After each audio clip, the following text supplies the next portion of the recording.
Welcome back to the show, folks. It's Artifact time, and he was on a few weeks ago, and I promised you that he was going to be back. We got James Townsend from a little band called Mighty Kind. Just go ahead, just lead into it. What is this? What are we looking at here? Well, this is part of my 78-speed record collection, which was generally used from about 1900 to 1950. So it's got a lot of weird musical artifacts that you don't really find anywhere else. You don't even hear them on the radio because these are so breakable that the DJs wouldn't use them. But this is actually a Japanese rumba. This is folks, this is really cool. Tell us about the swastika on there. Yeah, well, you know, as you can see, this lovely Japanese lady with a swastika right here. Well, this was geared towards American soldiers. It's called Memoirs of Japan, and what it is Japanese people pretending to be American for the American soldiers to take home for their memories of Japan.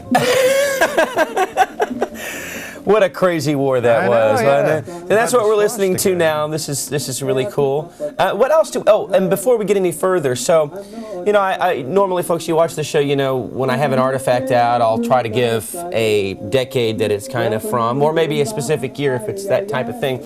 You're putting most of this stuff 1940s, right? Yeah, roughly. I mean, a lot of it is around there with the Rodgers and Hammerstein and the Les Paul and Ella Fitzgerald. Okay, yeah. So let's rattle off some of these records that you have here. Okay, over here we have the Oklahoma soundtrack. This is one of the first ones they put out from 1943, and it has all the records. It's in wonderful condition. South Pacific as well, Rodgers and Hammerstein. Yeah. Over there we have a bunch of Frank Sinatra doing some of the selections from Rodgers and Hammerstein films. Oklahoma primarily? Oklahoma, South Pacific, and Carousel. Cool. They're different each record. So.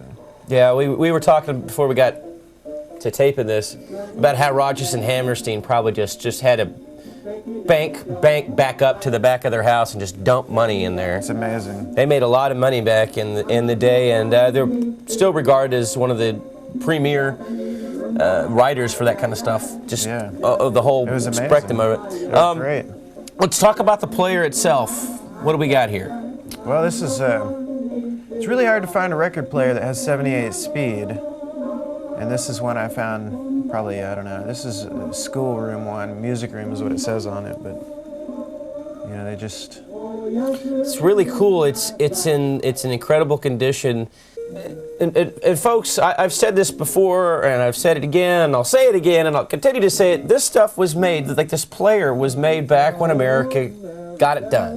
When we made stuff that wasn't going to break 2 months down the line, so you have to go out and buy another one. This stuff was made to last, and, you know, there's people in this town that aren't even as old as this thing. You know what I'm saying? It's just really cool, and we were also saying earlier that these things are heavy, folks. And they're kind of thick. We were talking about how these could be murder weapons if you wanted to. Man. They broke so easily that, I don't know, I've probably broken 30 in my life. I've been collecting these 10, 15 years, and they just snap on you. Now, is this everything you have, or do you have way more than this? I've got probably about 5 times this much, really. So it's comparable to your a Nintendo collection, as far as like number and size. Sure, you know, I'm always...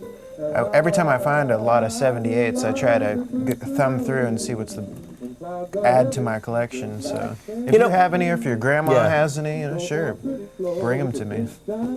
Go. You know what? I tell you what. Next time you go to a Mighty Kind show, bring one. Yeah, and we'll let you in. Or a Nintendo cartridge, right? A Nintendo cartridge. James, this is just another. I have yet to be unimpressed with what you bring into this show, and you want to come back next week or maybe the week after that? Sure.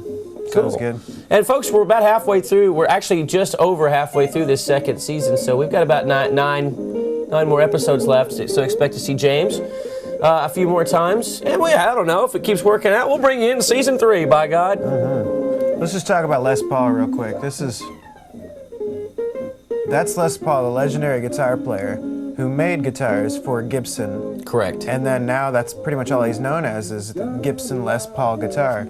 But there he is making amazing music, and I've got probably about 50 of his records on 78. It's a very cool find. Yeah, and as far as like Les Paul the guitar goes, I mean, most of your Jimmy Pages and Yeah. you know a lot of the greats play his guitars. And the funny thing about his guitar style was that he was doing things that were unheard of, like changing the speeds and then recording guitars over those different speeds to add layers of different sounding guitars.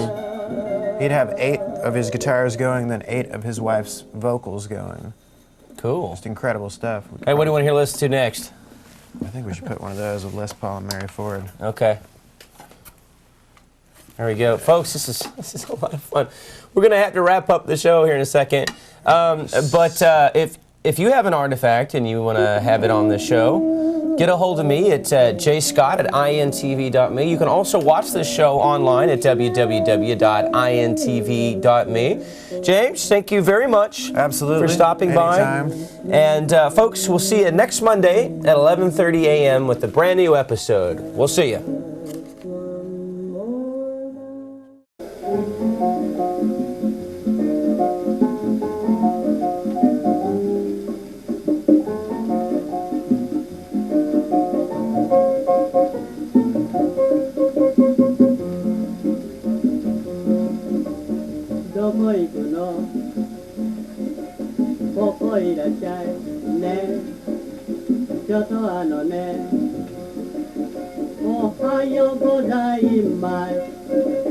Japanese rumba, ay ay ay.